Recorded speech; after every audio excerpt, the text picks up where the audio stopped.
What's good, y'all boys? Welcome back to another video, you feel me? Back again, another reaction. This is going to be a second reaction to a video from Anna Akana. But before we get into it, I want you to subscribe, like and subscribe and share and hit the notification bell, please and thank you, because I'm trying to eat out here, bro. Inflation is going up. I'm poor, okay? Help me, please. But yeah, though, this video is record, bro. Okay, this video is, I saw the title when I was recording the first video I seen from her, and it caught my eye. The title is How Trans Men Expose Female Privilege. And I was like, whoa, trans men. I don't think I did a video ever talking about transgenderism or any of that. So, well, actually I did, and I deleted it by accident. So this is going to be the first one for real. Y'all gonna get my opinion and see what I think. But, let's get into it. I thought I was going to be the only person to react to this because I saved it, but then I seen other people found it. I don't know how the fuck you found it. Hey, thought I had a hidden gem, but I was wrong. Let's get into it. So there's this viral tweet going around from a Tumblr account from a person named Zan, who is a trans man, detailing the culture shock he's experienced post-transition. It was really eye-opening and interesting to hear that he has been perfectly positioned to gain insight into unique gender dynamics and social conditioning. So I'm just gonna straight up read most of Zan's post to you because I thought it was incredibly perceptive. And I wanna amplify it, but I don't wanna risk messing up his words or his message. So here we go. I'm pretty quiet about the fact that I'm a trans man, but holy shit, I need to tell you about the culture shock. Trans man. So that means that's a woman, female, human being, who is trying to be a man, a male human being. Shock I'm going through because it's blindsiding me. There is this huge sense of social So a lady trying to be a nigga. The lady trying to be a man. Isolation that comes with being perceived as male. Because now people are subconsciously treating me as a potential predator. All strangers, no matter their gender, keep their guard up around me. It made me realize that there is no inherent camaraderie in male socialization, like there is in female socialization, unless, of course, it's in very specific environments. And the fact that I don't ambiently experience this mutual... That's true. When you walk in the street, you see another dude, like, you know, you don't know who that is. You know what I'm saying? Y'all not in no team together. Y'all just another... It's like a lion, right? The male lion. If you see another male lion that's not in his group, bro, that's a potential combatant. You feel what I'm saying? Like, that's what it is. I don't know you. You know what I'm saying? I don't know who you are. I don't know where you come from. I don't know what you got going on. I don't know what you planning on doing. You feel what I'm saying? Compared to females, females got all this, you know, they got a lot of that, yes, girl, we gonna stick together. You know what I'm saying? That type of mindset, even though a lot of it be cap. kinship in basic exchanges anymore is an insanely lonely feeling. You know how bad this would have fucked up my mind if I had grown up like this? It is 4:30 a.m. and I'm mourning the loss of a privilege I didn't know I had. Frankly, this is something I would have never understood without living the I like how she put the quotation marks by her ear. Experience. It is now blatantly clear to me that most cis men probably experience chronic emotional malnutrition. They're deprived of social connection just enough for it to seriously fuck with their psyches, but not enough for them to realize that it's happening and what's causing it. It's like they're starving, but they don't know this because they've always been served 3 meals, except those meals have never been big enough. This deprivation comes from all sides of the aisle, by the way. In the case of women, when I'm out in public and interact with them, all of them come off as incredibly aloof, cold, and mirthless. I have never experienced this before, even though I know exactly what this composure is, the armor that keeps away creepy-ass men. As someone who used to wear this myself, I know that this armor is 100% impersonal. Nobody likes wearing it.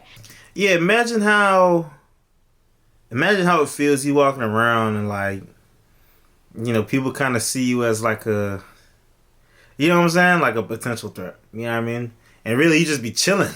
And I've talked about this before, like my friends, like when it comes to, let's say, men and women, they kind of, because of the things that bad men do, right? Because there are bad men, there are bad women, there are bad people that do bad things. But because of the way that people like raise up women is to be wary of men, watch out for men. Men do this, men do that. All the problems in the world are for men. So they kind of have it. Certain women have an idea in their head that like most men are bad. You know what I'm saying? When I don't believe that at all, because if most men were bad, I don't think we'd be in the society that we're in today. It just wouldn't work if most men were bad men that were looking to take advantage of you and hurt you. You know what I mean? But they kind of raised them to think that way. Meanwhile, men, boys, males, we're not raised to think, oh yeah, all females are dangerous, they're all evil, they're all bad. No, we're raised to take care of women, to we're the provider, protector, protect and serve type shit. You know what I'm saying? Like, ladies first, pull the chair out, open the door, hold the door. Don't ask her age, don't ask her weight. It's all about protecting and preserving women and how they feel. On the opposite end, like I just said, oh, men are bad. You tell them to be scared of men, bro. Like, that's what it comes down to. And I can say with absolute certainty that women would dump the armor in favor of unconditional companionship with men if doing this didn't run the risk of actual assault. Trust me when I say that women aren't just being needlessly guarded. But I only have complete understanding of this context because I've experienced female socialization. If I hadn't, I would have thought this coldness was a conspiracy against me devised by roughly half the human population. Even now, with all I know about navigating the world as a woman, I am failing to convince my monkey brain that this armor is not social rejection. And as for male socialization, again, it seems taboo for a man to be platonically intimate with men for reasons I have yet to fully understand, but I think it boils down to A, the fact that society teaches boys that it's not okay to be soft with each other, and B, garden variety homophobia. Our media only shows men being intimate with one another when they're teamed up against a dire situation. And I'd bet real money it's a huge-ass reason why men gravitate towards activities that simulate being teamed up against an opposing force. But men are not machines of war. Yeah, testosterone absolutely gives you dumb bastard brain, but that just makes you want to skateboard a wagon down a hill or duct tape your friend to the wall, not kill someone. The human species looks so much colder standing from this side. I can see how men might convince themselves that their feelings of emotional desperation is personal weakness, as opposed to a symptom they're experiencing from white imperialism, because the human condition is as essential for our well-being as water is. So sick, how sick, I want to destroy this garbage. End quote. And wow, right? Just wow. I have been in a place where I'm really trying to unpack a lot of things that have been taught to me that don't serve me, and that may be pretty outdated. Like, Pluto isn't a planet anymore. Neanderthal is pronounced Neanderthal, so maybe the foundational knowledge I have about Neanderthal? What the freak? I ain't going for that one. more important things like gender dynamics, maybe the things that were taught to me when I was tiny, impressionable clay just aren't valid anymore. And look, even saying female privilege makes me want to recoil, but I like that I'm really aware of how much I am rejecting that phrase and idea. Because when I listen to the words of Zan, who has crossed the gender divide, I agree, having close, intimate, high quality friendships is an absolute privilege. And I can see now how my gender sets me up in Western society to have that. I'm a baby queer, and I think we're learning all the time. Hopefully, we're learning all the time. See, I like her because she always seems, I can't say always, it's only the second video of hers I've seen, but she seems like a very open-minded person. You know what I'm saying? With the ability to think critically and take in what somebody's saying, even if she don't completely understand it right away. I admire that. You know what I'm saying? That's good. That's good shit. How to unpack You don't see that a lot with modern people, okay? the biases and falsehoods that we've been given by a generation that was even more susceptible to social messaging than we are because we have the internet. It takes work for us to look at why we think what we think, and more importantly, how do we dismantle it? And I can't count the amount of times I've made stupid jokes about how men are trash.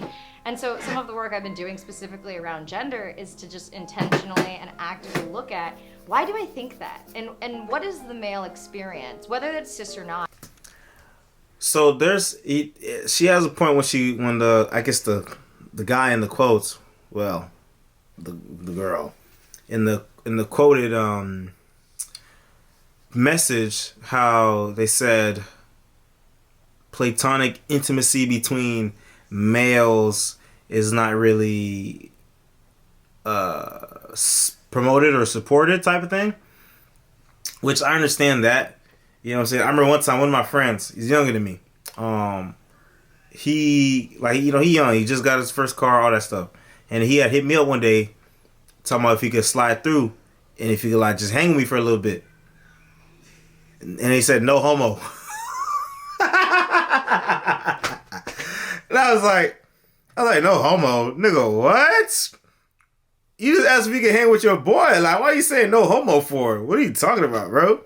It's shit like that. It's funny. You know what I'm saying?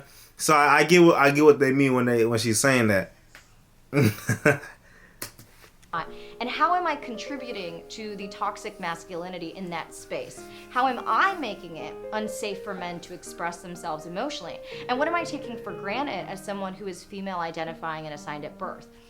And all of this means like really taking accountability for the ways in which we move through the world consciously and unconsciously. And that is exactly what I loved about Zan's post. Like, yes, okay, women are overwhelmingly the majority of victims when it comes to sexual assault and murder. I'm not gonna pretend otherwise, but outside murder, I don't know about murder specifically, actually. So I'm not gonna argue that because I don't know.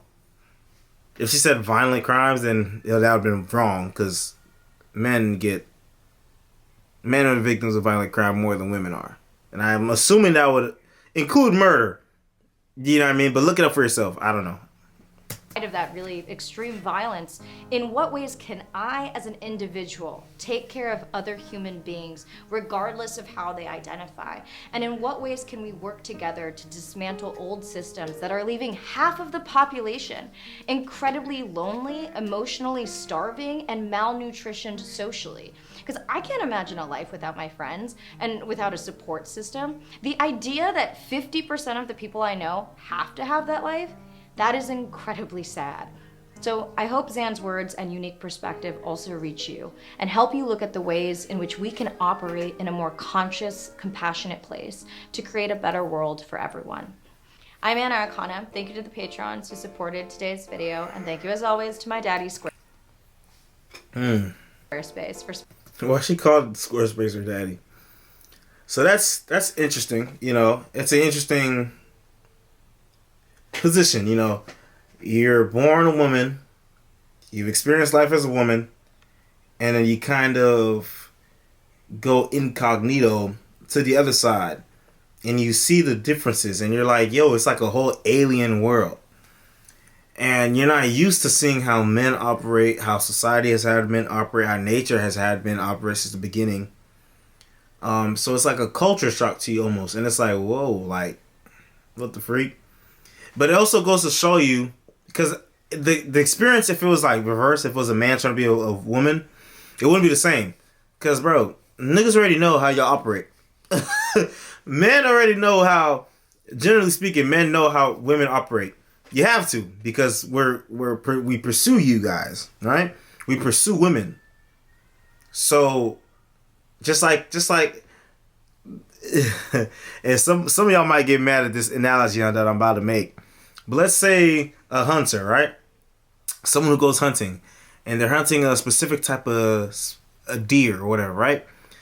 Someone who's a professional, they gonna know how to study the deer and how to observe their patterns and where they go, what they do, how they move in order to capture them. And by capture, I mean shoot. And it's the same thing with men and women. Men have to understand women's patterns, how women move, how they talk, how they work, you know what I'm saying? So that we could communicate with y'all and get to an angle that we want to get to and mate with y'all and all that. You know what I'm saying? So women don't have to do that, is my point. Women don't have to try to understand men. Women are not taught to try to understand men. And generally speaking, especially nowadays, they kind of are teaching women to hate men. Men are bad, and everything bad in life that's around you is because of a man, and is their fault and not yours. So, you know, it's kind of, you know what I mean? It comes to the territory. We have to understand y'all. So it is interesting just hearing the perspective from a girl trying to understand how it is to be a man. Yeah, there's some toxic things within male culture or masculinity or whatever. Sure, I agree that there is. You know what I'm saying? Certain things like you can't open up, you can't talk about how you feel. Well, you can't talk about how you feel, but some people, let's say if a man's feeling really strong emotions and like let's say he cries or whatever. I know plenty of people that look down on a man that'll cry. You know what I'm saying? Or at least, yeah, yeah. And it's like, bro, sometimes, bro, life is hard, bro. The things we're feeling is overwhelming. It's okay to cry. Let it out. You know? But generally, men are more solution oriented. What's the solution to the problem that we have? How are we going to solve it? You feel what I'm saying? So a lot of times, yeah, you might see that as toxic masculinity. That's how you're interpreting it. But really, it's just, okay, I'm upset. I let it out. Now what am I going to do to change it? You know what I mean? As a man, have you ever talked to a woman, talked to a girl, and she's venting to you about her problems or whatever, or something that she's going through, and you're listening, and you provide a solution, and she kind of don't really take the solution. She just wanted to vent about it and sit in the emotion. Talk to plenty of girls that are like that, bro. They want to sit in how they feel. They're not really worried about a solution because they go back and do the same shit that they were complaining about. You know what I'm saying? So, long story short. What's long story short? Long story short, we have to try to understand our nature and each other's nature. Find what works. Find what doesn't. Figure out who you are specifically and apply that to your life. You know what I'm saying? There's masculine energy and there's feminine energy. There's things that we both do. Everyone has a bit of both in them. It's just up to you to understand like who you are for real and how you channel those energies. You feel me? Man, this is a good video though. Another good one from Anna Akana. Hey. So I appreciate y'all tuning in. Make sure y'all hit the subscribe button, like, share, notification bell. You feel me? Yum. We out.